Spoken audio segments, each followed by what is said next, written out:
ચાંદની ચડે છે, વૃદ્ધિ પછી ક્ષય પામે છે, એનો ઉજાસ આથમે છે, પરંતુ જનનીનો ઉજાસ પ્રકાશ ક્યારેય આથમતો નથી, ક્ષય પામતો નથી.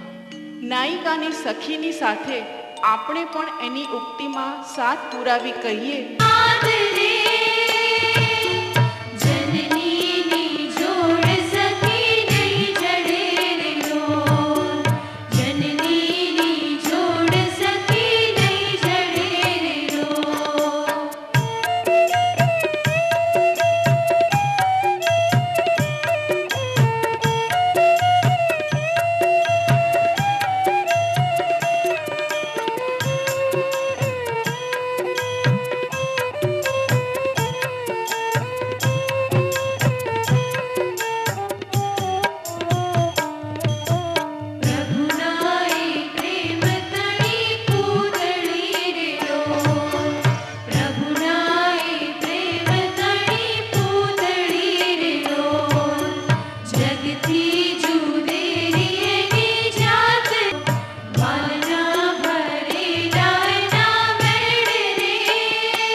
આજે ગાંધી જયંતિ છે તે નિમિત્તે પૂજ્ય સ્વામીજીના અવાજમાં વૈષ્ણવજનને રેકોર્ડ થયેલું છે કે આપણે બધા શાંતિથી સાંભળીશું અને वैष्णवजन तो तेने कहिए।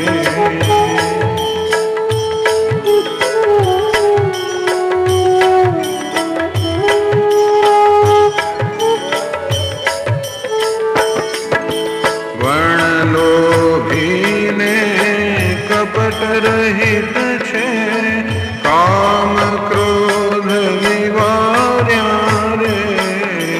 वर्णलोभीने कपट रहित छे, काम क्रोध निवार्या रे। घणे नर संयुतनु दर्शन करता, घणे नर संयुतनु दर्शन करता, कोई को तिरतार्या रे।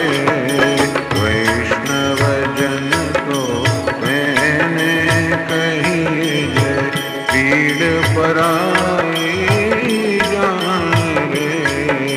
पर दुखे उपकार करे तो ये मन अभिमान न आने रे। वैष्णव जन तो तेने कहिए। હરિઓમ. આજે તમે જે વૈષ્ણવજન પૂજ્ય સ્વામીજી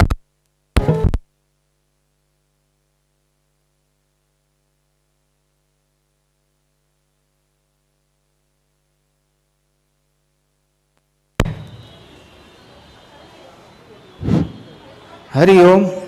પૂજ્ય સ્વામીજીના અવાજમાં જે વૈષ્ણવજન આપે સાંભળ્યું તે અમારી નમું છું વંદુ છું ભજનોની સીડીમાં છે. જે લોકોને આ સીડી જોઈતી હોય તેવું કાઉન્ટર પર ઉપલબ્ધ છે. હવે એક બીજી પણ ગઈકાલે આપણે એક બનાવ બન્યો હતો એટલે આપણે સ્વામીજી પૂરી માહિતી નહોતા આપી શક્યા, પરંતુ એવું છે કે જે લોકો નવા સાધકો છે એ લોકો અને જૂના સાધકો તે બધાને જે ગઈકાલે ગુરુદક્ષિણાના કવર આપ્યા તેને વિશે મારે કેટલીક સ્પષ્ટતા કરવાની છે. આ ગુરુદક્ષિણાના કવરોની આપણે ત્યાં છેલ્લા કેટલાય વર્ષોથી આ પ્રકારની પ્રથા રહી છે કે પૂજ્ય સ્વામીજી પાસે આ ગુરુદક્ષિણાના કવરો આપણા એક આભારના પ્રતીક રૂપે આપણે મૂકીએ છીએ. આ જે અઠવાડિયા આ યજ્ઞ દરમિયાન જે આપણને પ્રાપ્તિ થઈ તે નિમિત્તે યજ્ઞની પૂર્ણાહુતિ એ દક્ષિણાના રૂપમાં હોય છે. દક્ષિણા જે ગુરુજી તરફથી આપણને જ્ઞાન પ્રાપ્ત થયું તેમના સંકલ્પો પૂરા કરવા માટેની આ દક્ષિણા છે. એ દક્ષિણા લીધા પછી આપ્યા પછી યજ્ઞ પ્રસાદી મળતી હોય છે.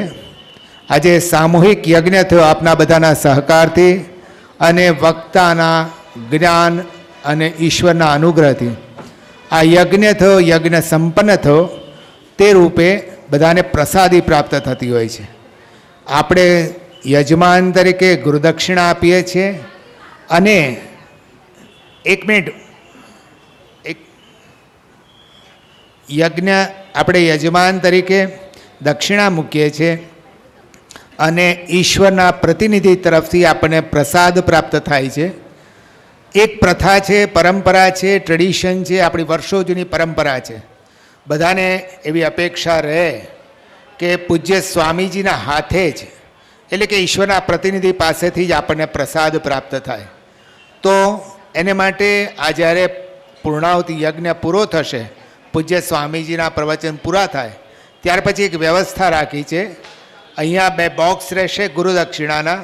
ગુરુદક્ષિણાના બોક્સમાં આપ આપનું કવર મૂકી પૂજ્ય સ્વામીજી પાસેથી પ્રસાદ લઈ અને પછી જઈ શકો છો. બધા કેટલાક નવા મિત્રોને થાય છે કે પછી એ લાઈનમાં ઊભા રહેવું પડે, દોડધામ થાય, ધમાચકડી થાય, પણ એવું ન થાય એનો આપણો પ્રયત્ન રહેશે જ. પણ છતાં તેમ છતાં કેટલાકને ઉતાવળ હોય, ક્યાંક મુશ્કેલી હોય, શારીરિક મુશ્કેલી હોય તો કંઈક વ્યવસ્થા આપણે રાખીશું. પરંતુ એ બોક્સ યજ્ઞ દક્ષિણાનું જે બોક્સ છે તે પૂજ્ય સ્વામીજી એકવાર પ્રસાદ આપવાનું ચાલુ કરે ત્યાર પછી જ પાછળના કાઉન્ટર પર મુકાશે અને તમે લોકો ત્યાં પ્રસાદ યજ્ઞ ગુરુદક્ષિણા કવર મૂકી અને ત્યાંથી જઈ શકો છો.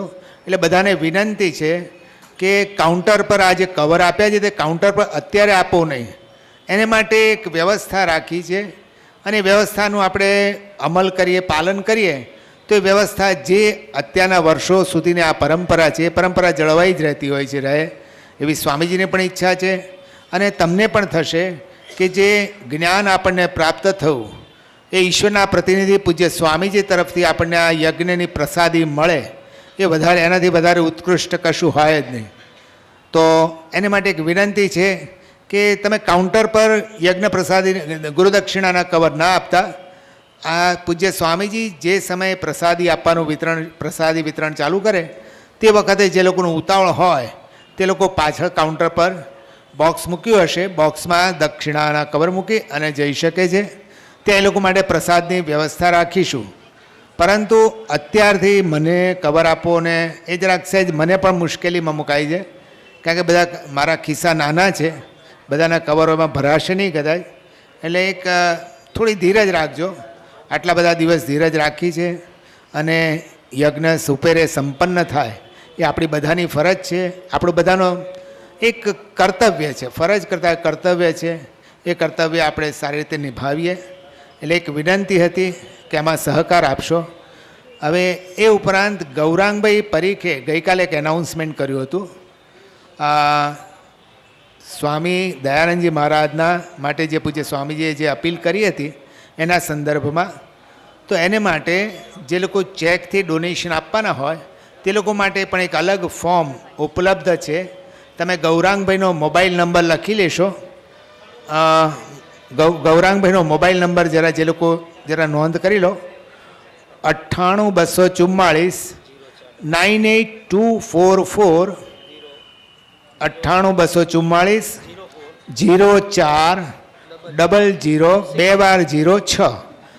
00 22006 98 244 04006 આ ગૌરાંગભાઈ પરીખનો મોબાઈલ નંબર છે. આશ્રમનો નંબર તો આપણી પાસે છે જ. આશ્રમનો નંબર છે 2685 તો તમારે કંઈ પણ મુશ્કેલી હોય આ ડોનેશન આપવા માટે, કંઈક પણ તમારા પ્રશ્નો હોય તો એ પ્રશ્નો તમે આશ્રમ પર અથવા ગૌરાંગભાઈને પૂછી અને એનો આપણે ઉપાય કરી શકીશું. તો આ એક છે ખાસ. તો એમાં ચેક લખવાની વાત હતી. એ ચેક સ્વામી દયાનંદ શતાભિષેક સેલિબ્રેશન કમિટીના નામનો ચેક રહેશે, જે લોકો ચેકથી ડોનેશન આપવા માગતા હોય એ લોકો માટે. હરિઓમ.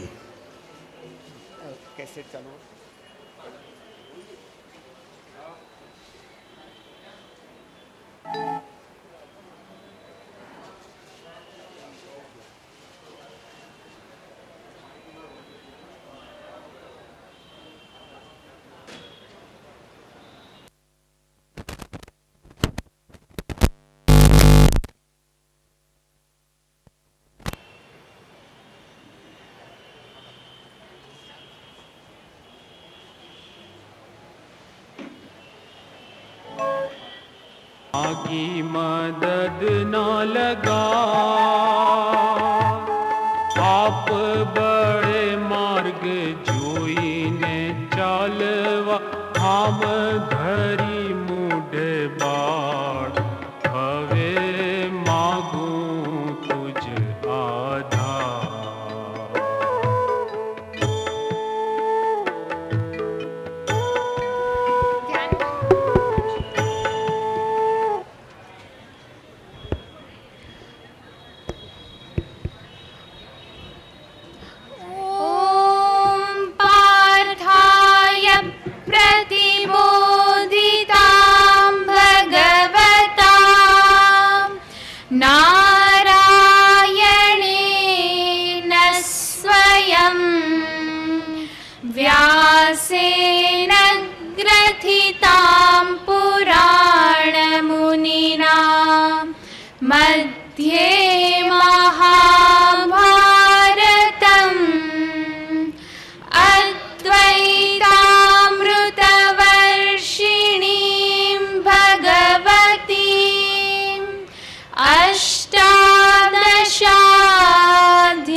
गीते भवद्वेषिणीं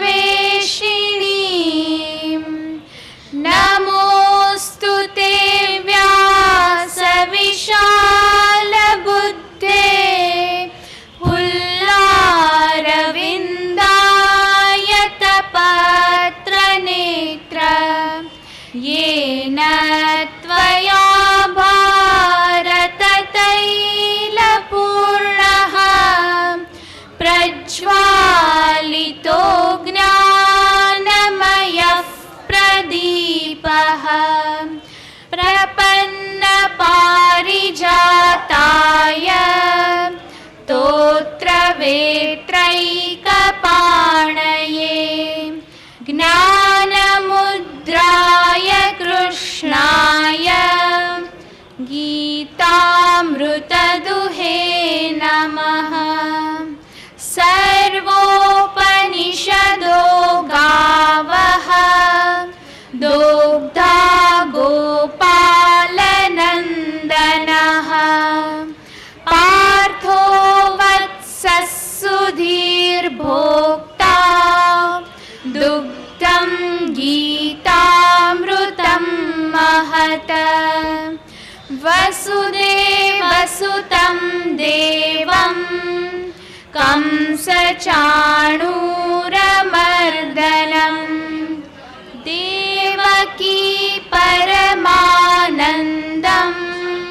कृष्णं वन्दे जगद्गुरुम् भीष्मद्रोणतटा जयद्रथजला गान्धारनीलोत्पला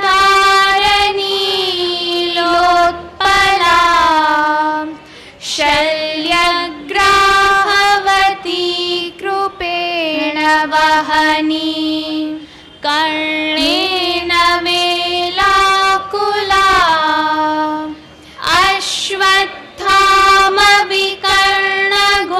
अश्वत्थामविकर्णघोरमकरा दुर्योधनावर्तिनी सोत्तीर्णा खलु पाण्डवैरणनदी कैवर्तकः केशवः पाराशर्यवचः सरोजममलम्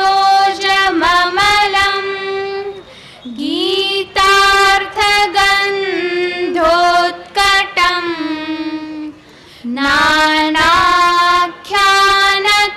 नानाख्यानककेसरं हरिकथा सम्बोधना बोधितम् लोके सज्जन षट्पदैरहरः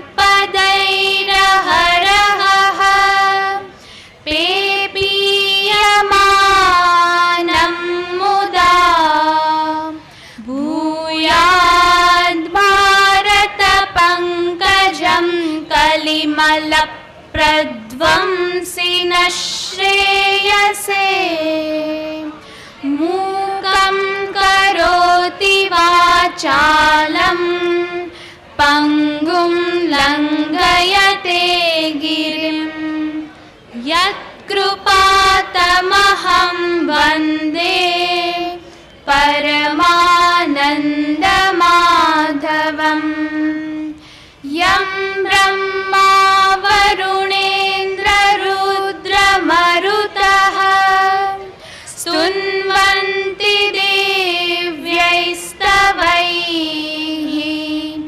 वेदैः साङ्गपदक्रमोपनिषदैः गायन्ति यं सामगाः ध्यानावस्थिततद्गतेन मनसा पश्यन्ति यं योगिनः यस्यान्तं न विदुःसुरासुरगणाः देवाय तस्मै नमः।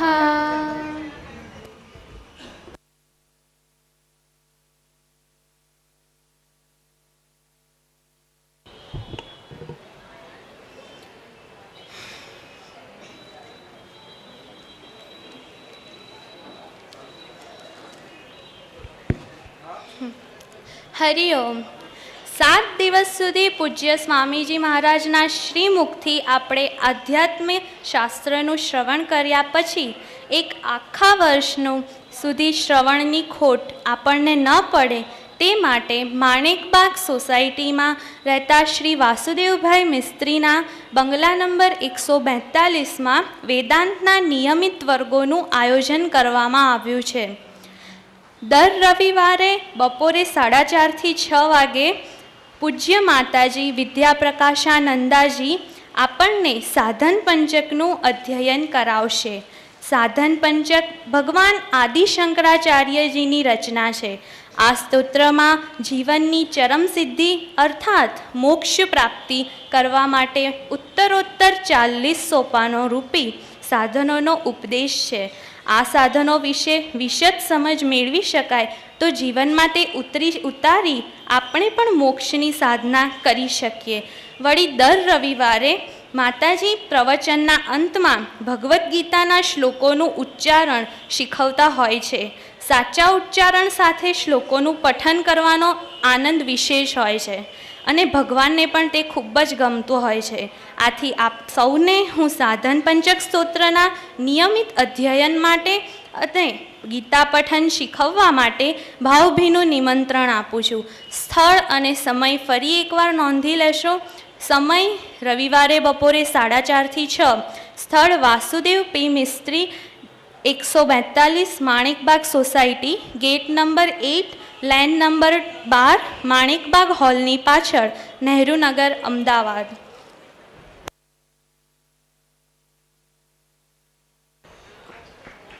હરિઓમ.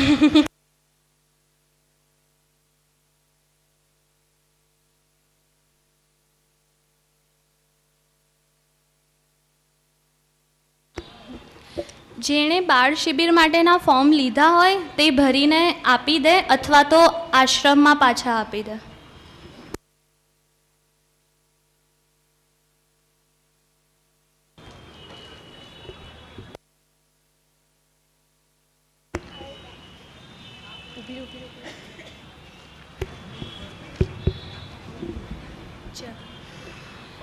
ઓમ શ્રી પરમાત્મને નમઃ.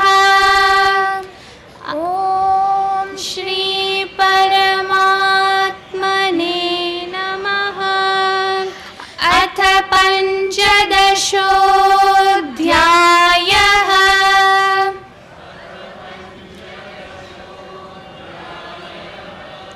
શ્રી ભગવાનુવાચ.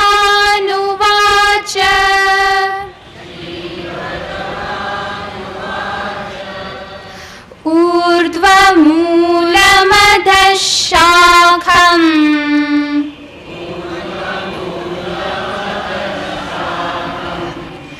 अश्वत्थं प्राहुरव्ययम्.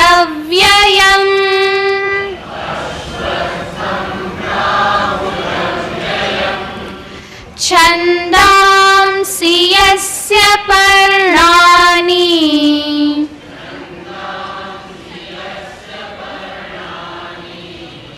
यस्तं वेद स वेदवित्.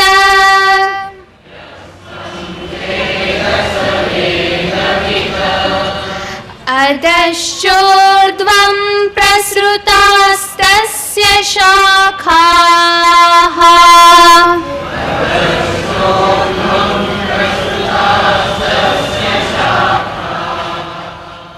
गुणप्रवृद्धा विषयप्रवालाः.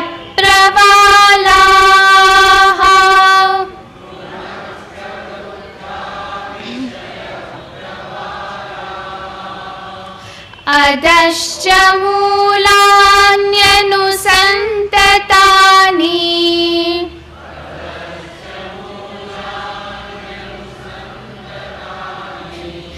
कर्मानुबन्धीनि मनुष्यलोके.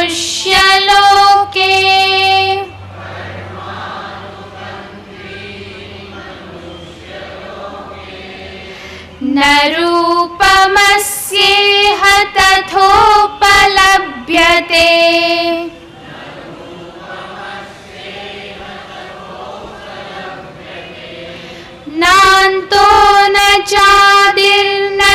संप्रतिष्ठा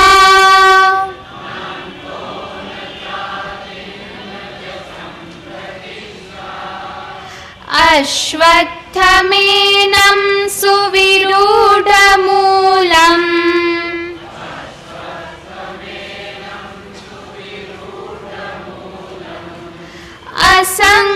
असङ्गशस्त्रेण दृढेन चित्वा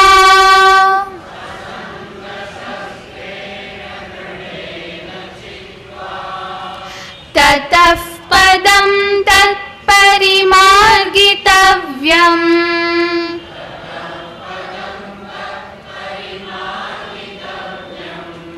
यस्मिन् गता न निवर्तन्ति भूयः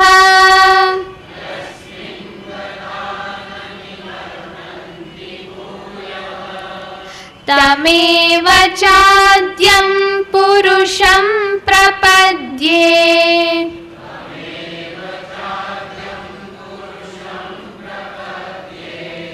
यतः प्रवृत्तिः प्रसृता पुराणी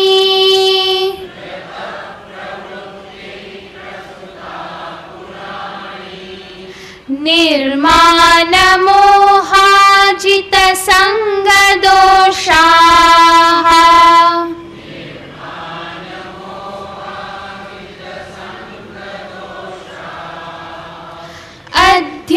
अध्यात्मनित्या विनिवृत्तकामाः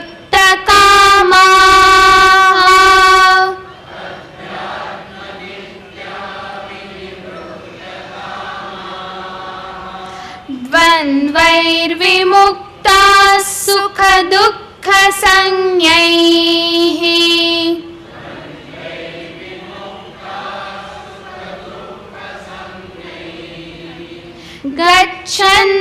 गच्छन्त्यमूढाः पदमव्ययं ततः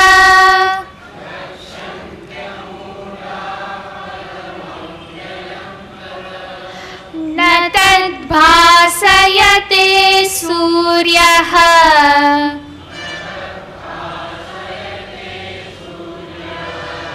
न शशाङ्को न पावकः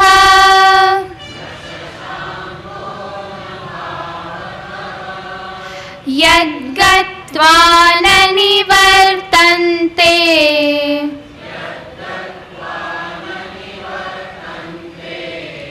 तद्धाम परमं मम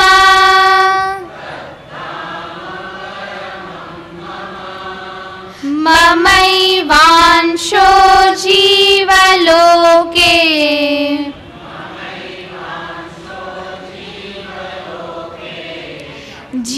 जीवभूतः सनातनः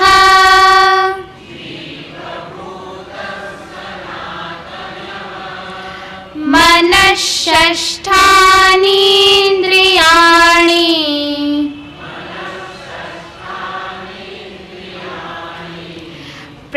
प्रकृतिस्थानि कर्षति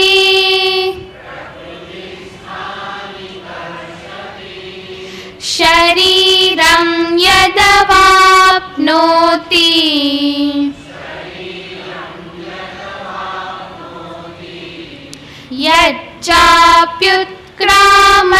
यच्चाप्युत्क्रामतीश्वरः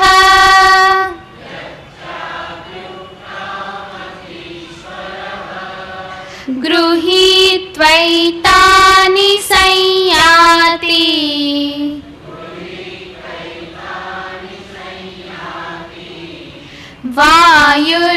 वायुर्गन्धानि वाशयात्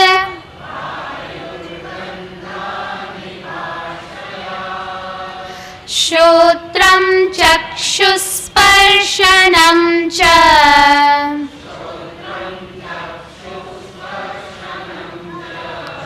रसनं घ्राणमेव च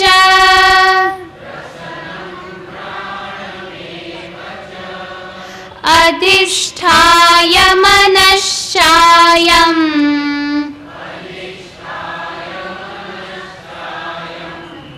विषयानुपसेवते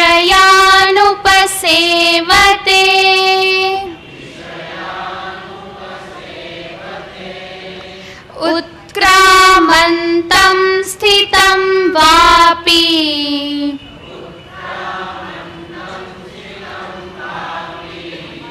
भुञ्जानं वा गुणान्वितम्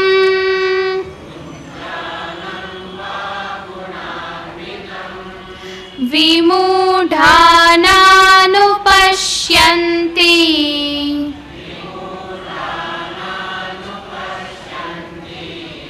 पश्यन्ति ज्ञानचक्षुषः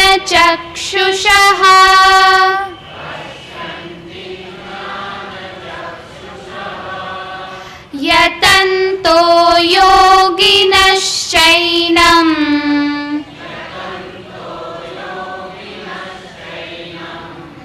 पश्यन्त्यात्मन्यवस्थितम्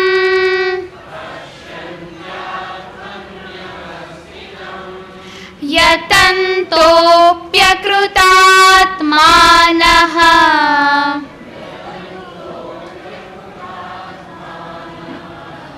नैनं पश्यन्त्यचेतसः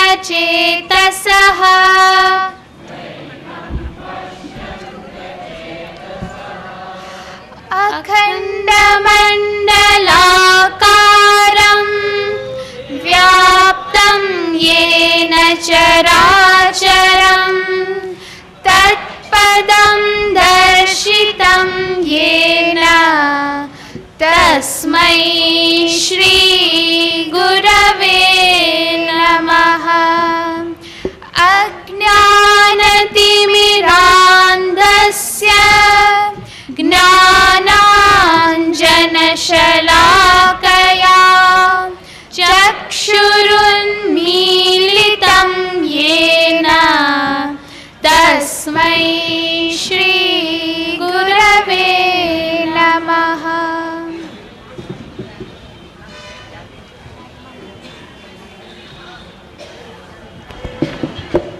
हरिओम।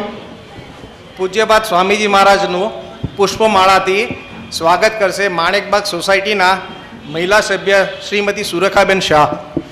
गुरुर्ब्रह्मा गुरुर्विष्णुः गुरुर्देवो महेश्वरः गुरुरेव परं ब्रह्म तस्मै श्री गुरवे नमः।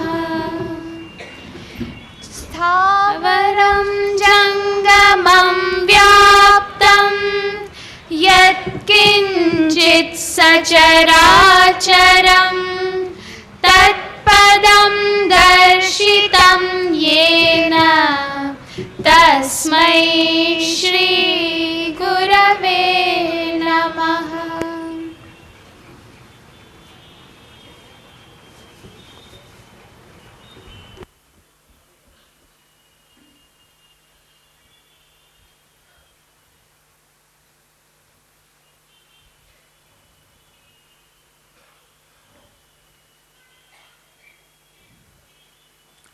ॐ यो ब्रह्माणं विदधाति पूर्वं यो वै वेदांश्च प्रणीणाति तस्मै तमहदेवमात्मबुद्धिप्रकाशं मुमुक्षुर्वै शरणमहं प्रपद्ये। ॐ शान्ति शान्ति शान्तिः। ॐ नमो ब्रह्मादिभ्यो ब्रह्मविद्यासम्प्रदायकर्तृभ्यो वंशर्षिभ्यो महद्भ्यो नमो गुरुभ्यः। सर्वोपप्लवरहितः प्रज्ञानघनः प्रत्यगर्थो ब्रह्मैवाहमस्मि ब्रह्मैवाहमस्मि। ॐ नारायणं पद्मभवं वसिष्ठं शक्तिं च तत्पुत्रपराशरं च व्यासं शुकं गौडपदं महान्तं गोविन्दयोगीन्द्रमथास्य शिष्यं श्रीशङ्कराचार्यमथास्य पद्मपादं च हस्तामलकं च शिष्यं तन्तोटकं वार्तिककारमन्यान् गुरून् सन्ततमानतोऽस्मि श्रुतिस्मृतिपुराणानाम् आलयं करुणालयं नमामि भगवत्पादं शङ्करं लोकशङ्करं शङ्करं शङ्कराचार्यं केशवं बादरायणं सूत्रभाष्यकृतौ वन्दे भगवन्तौ पुनः पुनः ईश्वरो गुरुरात्मेति मूर्तिभेदविभागिने व्योमवद्व्याप्तदेहाय मूर्तये नमः। ॐ पार्थाय प्रतिबोधितां भगवता नारायणेन स्वयं व्यासेन ग्रथितां पुराणमुनिना मध्ये महाभारतम् अद्वैतामृतवर्षिणीं भगवतीम् अष्टादशाध्यायिनीम् मनुसन्दधामि भगवद्गीते भवद्वेषिणीम् यं ब्रह्मा वरुणेन्द्ररुद्रमरुतः स्तुन्वन्ति देव्यैस्तवैः वेदैः साङ्गपदक्रमोपनिषदैः गायन्ति यं सामगाः ध्यानावस्थिततद्गतेन मनसा पश्यन्ति यं योगिनः यस्यान्तन्न विदुःसुरगणाः देवाय तस्मै नमः। 12वां श्लोक यदादित्यगतं तेजः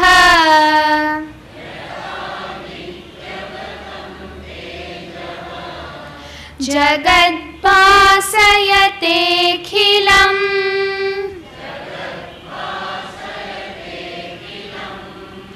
यच्चन्द्रमसि यच्चाग्नौ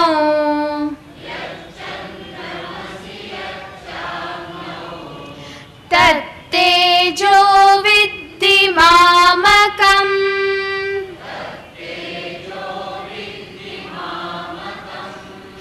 गामाविश्य च भूतानि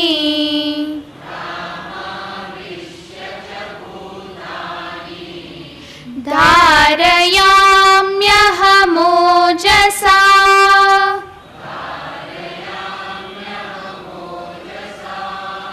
पुष्णामि चौषधीः सर्वाः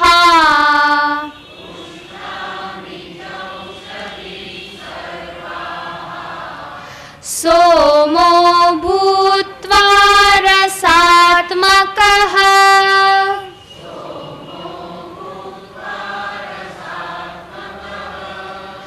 अहं वैश्वानरो भूत्वा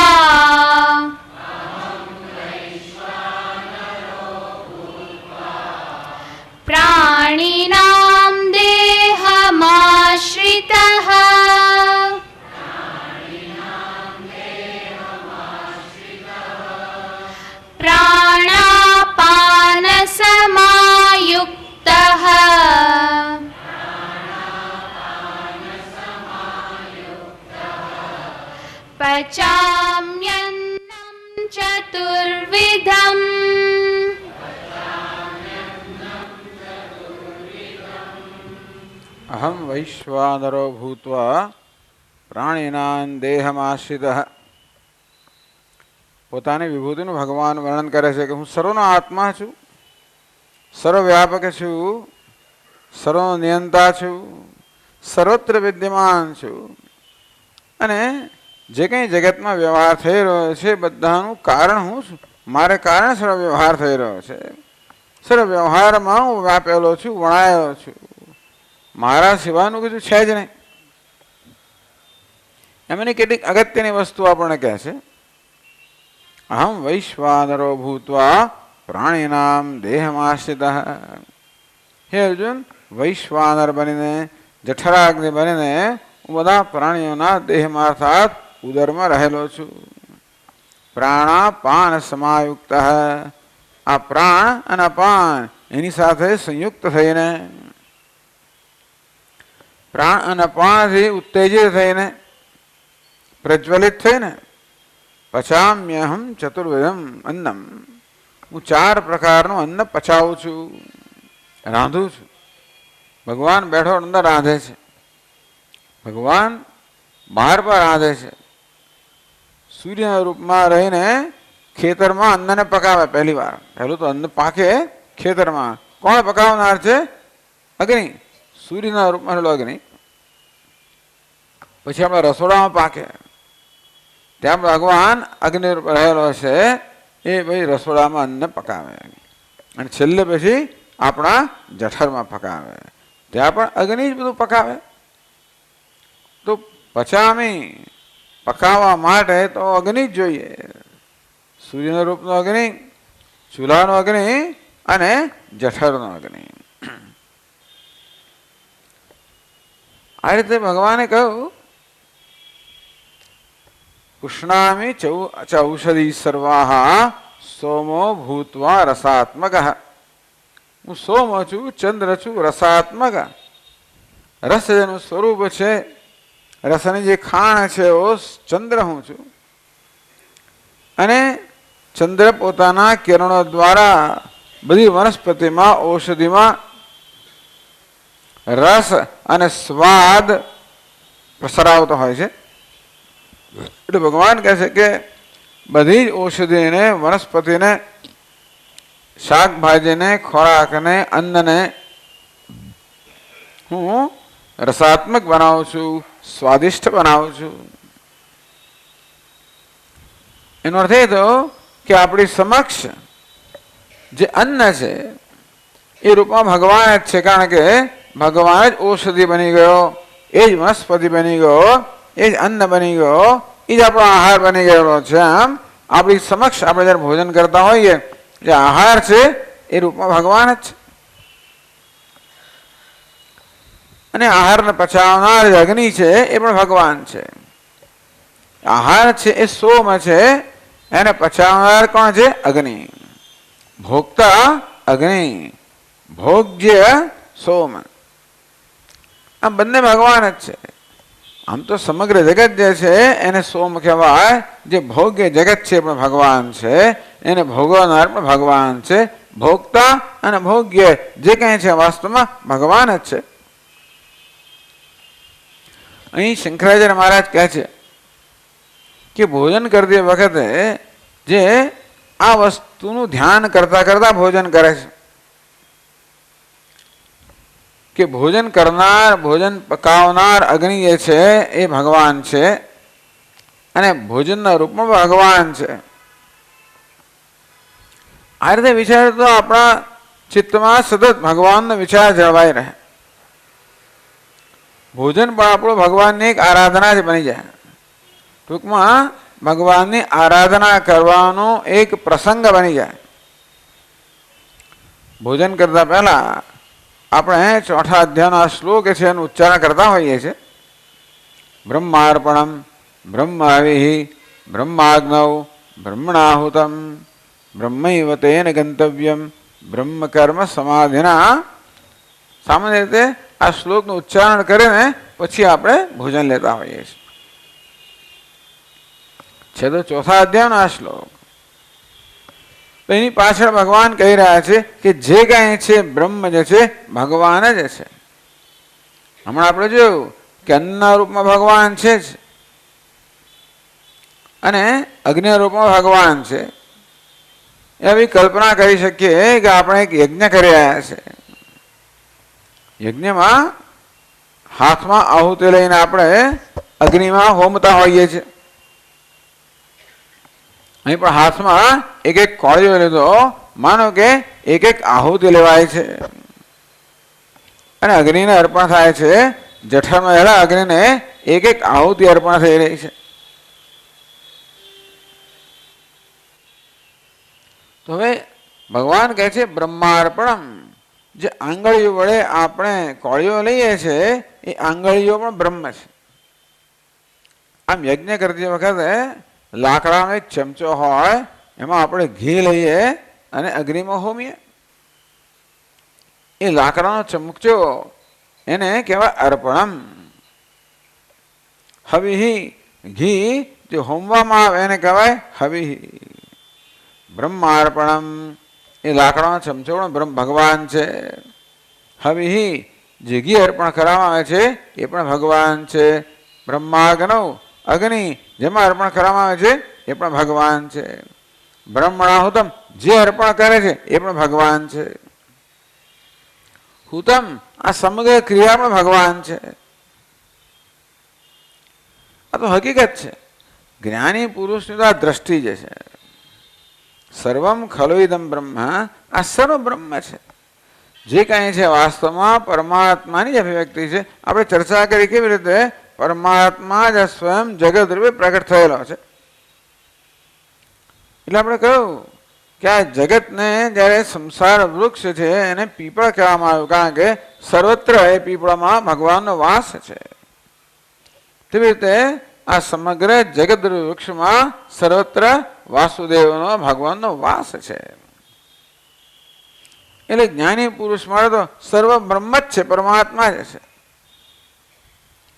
પણ હજી જેને એ પ્રકારનું જ્ઞાન નથી એ એવા પ્રકારની ભાવના કરી શકે કે અન્ન મારી સમક્ષ છે, આહુતિ એ પણ ભગવાન છે. હવે જો આપણે અન્નનો આહાર લઈએ, આપણા જઠરમાં એ અન્ન પચે, એનું પછી રસમાં રૂપાંતર થાય, એ રસ આખા શરીરમાં પ્રવેશે, અંતેથી એ રીતે આપણા દેહની રચના થાય. આપણો દેહ જે છે એ તો અન્નના રસનો જ વિકાર છે. એટલે આપણો હાથ કહો, આપણી આંગળીઓ કહો, એ પણ અન્ન રસનો વિકાર છે. એ રૂપમાં પણ ભગવાન છે. ભગવાન અન્ન છે, મળે રસ પણ એ છે, મળે જેમથી આંગળી બને દેહના, એ પણ ભગવાન જ છે. બ્રહ્માર્પણમ, અર્પણ ભગવાન. બ્રહ્માર્પણમ, બ્રહ્મ હવિહી, હવિષ અન્ન પણ ભગવાન. બ્રહ્માગ્નૌ, આ જઠરાગ્નિ એ પણ ભગવાન. બ્રહ્મણાહુતમ, આહુતિ આપનાર, ભોજન કરનાર ભગવાન પછીના શ્લોકમાં એ પણ ભગવાન. આ સમગ્ર ક્રિયા ભગવાન છે. એવી ભાવના જે કરે છે એટલે બ્રહ્મ એવ તેને ગંતવ્ય. જે પ્રકારની ભાવના તેવા આપણે બનીએ. આમ સતત ભગવાનની પરમાત્માની ભાવના થતી હોય તો માણસ પરમાત્મા સાથે એક બની જાય. મેં કહ્યું કે આ પ્રકારની ભાવના કરનારને કોઈ અન્ન દોષ લાગતા નથી. એવું કહેવાય અન્નમાં ભિન્ન ભિન્ન પ્રકારના દોષ હોય છે. આપણે ભોજન કરીએ ત્યારે સાથે ભોજન એને કેટલા દોષ પણ આવતા હોય. એક તો સ્વભાવ દોષ, કેટલુંક અન્ન સ્વભાવથી દૂષિત હોય. માંસ મચ્છી તો ખરું જ જાણે કે એ તો ખરું, પણ છતાં આ કાદા લસણ વગેરેને પણ આપણા શાસ્ત્રમાં સામાન્ય રીતે દૂષિત કહેવામાં આવ્યા છે. હવે તો ડૉક્ટરોને કહેવા પ્રમાણે બરાબર સ્વામીજી લસણ તો જોઈએ, એનાથી ફલાણું થાય, જે કરવું એ કરો. પણ આ તો આ આપણા મનની દ્રષ્ટિએ જોવા જઈએ તો આપણા મન પર એવી અસર ઉત્પન્ન કરનારા છે, મનનો વિક્ષેપ વધારનાર છે, મનની ચંચળતા વધારનારના છે. તમો ગુણ રજોગુણ વધારનારા અન્નને આપણે કહીએ કે ભાઈ એ સ્વભાવથી દૂષિત છે. કેટલુંક અન્ન સ્વભાવથી દૂષિત હોય. કેટલાક અન્નમાં કદાચ નિમિત્ત દોષ હોય તો બધું સારું, અંદર કંઈક વાળ પડી ગયો કે બીજું પડી ગયું. ઋષિકેશમાં ભોજન કરતી વખતે પંગત બેઠી હોય, વૃક્ષ નીચે ઉપરથી કંઈક પડે પક્ષીનું, એ બધું પડે તો અન્ન દોષિત થઈ જાય. તેથી નિમિત્ત દોષ, આશ્રય દોષ બધું સારું હોય, પણ જે વાસણ વગેરેમાં રસોઈ કરવામાં આવી એમાં ખરેટા રહી ગયા, એઠું હોય, ચોખ્ખું ના હોય, રસોઈ કરનાર પોતે પણ અપવિત્ર હોય, એટલે સ્થળ અપવિત્ર હોય, વાસણ અપવિત્ર હોય, કરનાર અપવિત્ર, તો આ નિમિત્ત દોષ લાગી, આશ્રય દોષ લાગી જાય. સ્વત્વ દોષ બધું બરાબર હોય, પરંતુ જે ધનથી અન્ન ખરીદવામાં આવ્યું એ ધન અન્યાયથી ઉપાર્જન કરેલું હોય એ દોષ પણ અન્નમાં આવે. વિચાર કરો, આપણે ભોજન કરી ત્યારે બધી વસ્તુ પણ ખાતા હોઈએ છીએ. એટલા જ માટે કહેવામાં આવ્યું કે ભોજન કરતી વખતે ભગવાનનું ચિંતન કરવું જોઈએ. ચિંતન કોઈ રીત બતાવી કે બધું ભગવાન જ છે. હમણાં જ ભગવાને વર્ણન કર્યું કે અન્નના રૂપમાં પણ એ જ છે અને ભોજન કરનાર પણ એ છે, માટે સર્વ ભગવાન છે. આ પ્રકારની ભાવના સાથે ભોજન કરીએ તો અન્ન દોષ ના લાગે. એ પ્રાસંગિક કહેવામાં આવ્યું. અહીં તો ભગવાન એટલું જ કે હું જ સર્વ છું. ઉપનિષદમાં કહ્યું સર્વમ ખલુ ઇદમ બ્રહ્મ, આ સર્વ બ્રહ્મ છે, સર્વ પરમાત્મા છે. એ વસ્તુ ભગવાન આપણને આ શ્લોકોમાં કહે ને, હજી એક પછીના શ્લોકમાં કહે છે કે જે કંઈ છે હું છે કહેવામાં કેટલાક દ્રષ્ટાંતો આપ્યા. આ સૂર્યના, ચંદ્રના, અગ્નિના રૂપમાં હું આ જગતને પ્રકાશિત કરી રહ્યો છું. હું જ પૃથ્વીમાં અને સર્વત્ર પ્રવેશ કરીને આ જગતને ધારણ કરી રહ્યો છું. હું જ આ વનસ્પતિમાં, ઔષધિમાં રસ રૂપે, પુષ્ટિ રૂપે પ્રવેશ કરીને એ રૂપમાં બધાને ચલાવી રહ્યો છું, આનંદ આપી રહ્યો છું. સચ્ચિદાનંદ એ જ છે.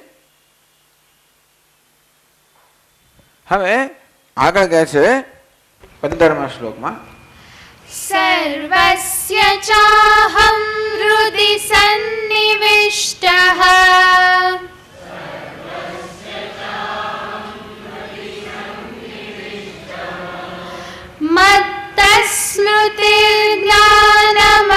મત્તસ્મૃતિર્જ્ઞાનમપોહનં ચ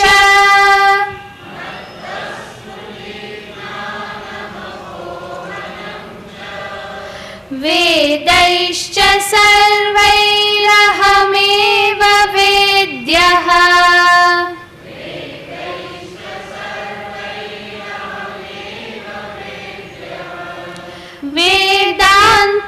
વેદાંતકૃત્વેવ વિદેવ ચાહં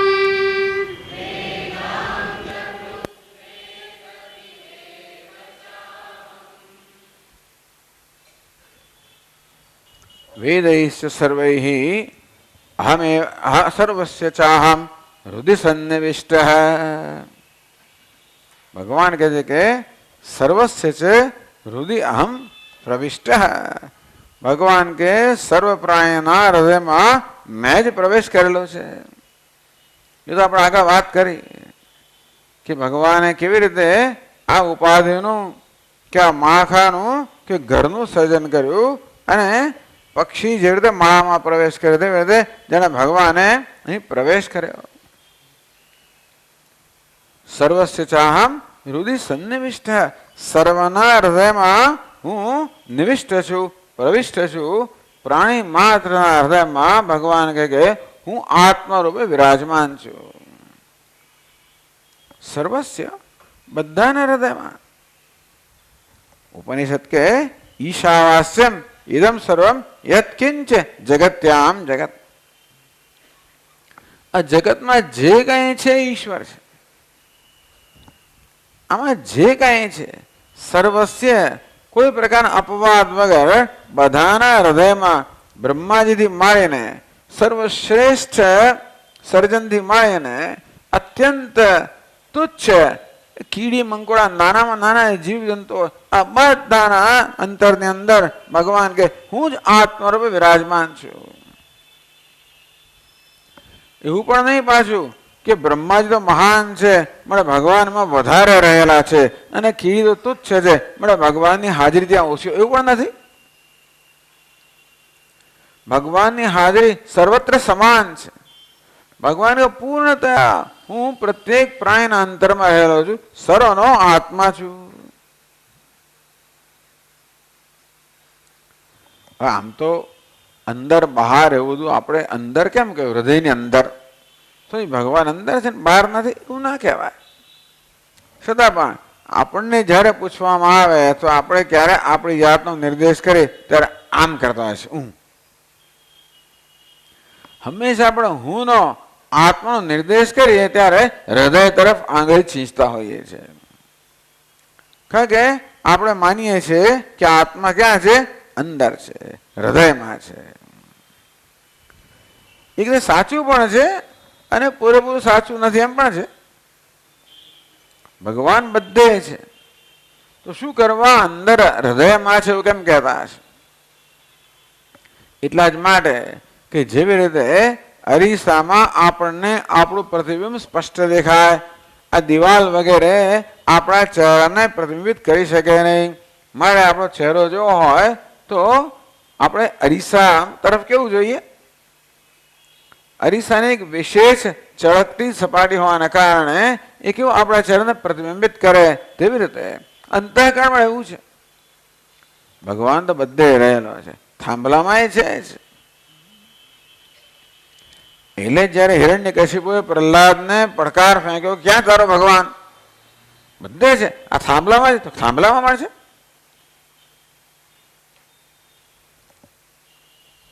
અને જયારે હિરણ્યકશિપુએ અપમાન કર્યું, એક લાત મારી, તરત થાંભલામાંથી ભગવાન નીકળે. બતાવવા મળે કે ભગવાન સર્વત્ર છે. અને છતાં પણ ભગવાનને જોવા હોય, ભગવાનનું દર્શન કરવું હોય, ભગવાનનો સાક્ષાત્કાર કરવો હોય, ગઈકાલે કહ્યું અકૃતાત્માના કૃતાત્માના સંસ્કૃતાત્માના, જેમણે પોતાના અંતઃકરણને સંસ્કૃત કર્યું છે, સ્વચ્છ કર્યું છે, પવિત્ર કર્યું છે, બધા દોષથી મુક્ત કર્યું છે. એટલે શાસ્ત્રો કહે છે કે ભગવાનના દર્શન ક્યાં કરવાના? આપણા અંતરમાં જ કરવાના. આપણા આત્મારૂપે ભગવાન સ્પષ્ટ રૂપે પ્રકાશી રહ્યો છે. બધું ભગવાન જ છે, પરંતુ એની એકદમ સ્પષ્ટ અભિવ્યક્તિ. જેમ આગળ ભગવાને કહ્યું કે સૂર્યમાં, ચંદ્રમાં, અગ્નિમાં જે તેજ છે એ મારું તેજ છે. ચૈતન્ય રૂપે હું ત્યાં વિરાજમાન છું. શું ભગવાન કે થાંભલામાં નથી? થાંભલામાં છે. તો સૂર્યમાન ચંદ્રનો કેમ નિર્દેશ કર્યો? કારણ કે ત્યાં ભગવાનની વિશેષ અભિવ્યક્તિ છે. સૂર્ય વગેરેની ઉપાધિ એવી છે કે ભગવાન જે પ્રકાશમાં છે એ સ્પષ્ટ પ્રગટ થાય. આ થાંભલામાં પ્રકાશમાં ભગવાન છે, પણ એ પ્રકાશ ત્યાં આગળ પ્રગટ થતો નથી. થાંભલામાં એ પ્રકાર નહીં, તમોગુણ વધારે છે, સૂર્યમાં સત્વગુણ વધારે છે. તેમાં આપણું સ્થૂળ શરીર છે એમાં તમોગુણ વધારે છે, પણ અંતઃકરણ છે એને શુદ્ધ બનીએ તો સાત્વિક બની જાય. પેલા નિર્મળ સ્વચ્છ અરીસા જેવો બની જાય અને આપણા ચહેરાને જેવો છે તેવો પ્રતિબિંબિત કરે, તેવો સ્પષ્ટ પ્રગટ કરે.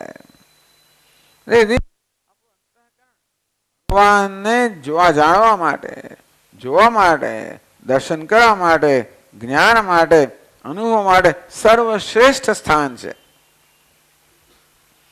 એને વૈકુંઠ માનવાનું.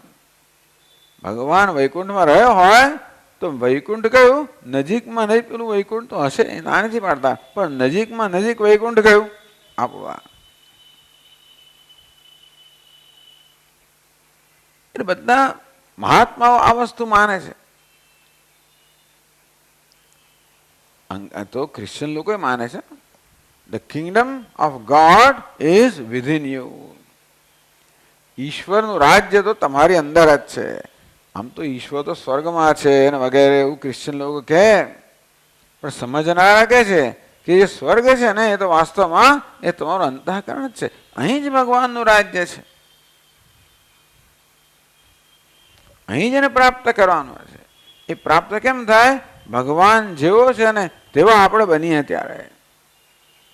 એટલે જ કહેવામાં આવ્યું નિર્માન મોહા જિત સંગ દોષા. ભગવાનમાં માન નથી, મોહ નથી, સંગ નથી, આસક્તિ નથી, રાગ નથી, દ્વેષ નથી. સર્વસ્ય ચાહમ હૃદય સન્નિવિષ્ટ બધાના અંતરમાં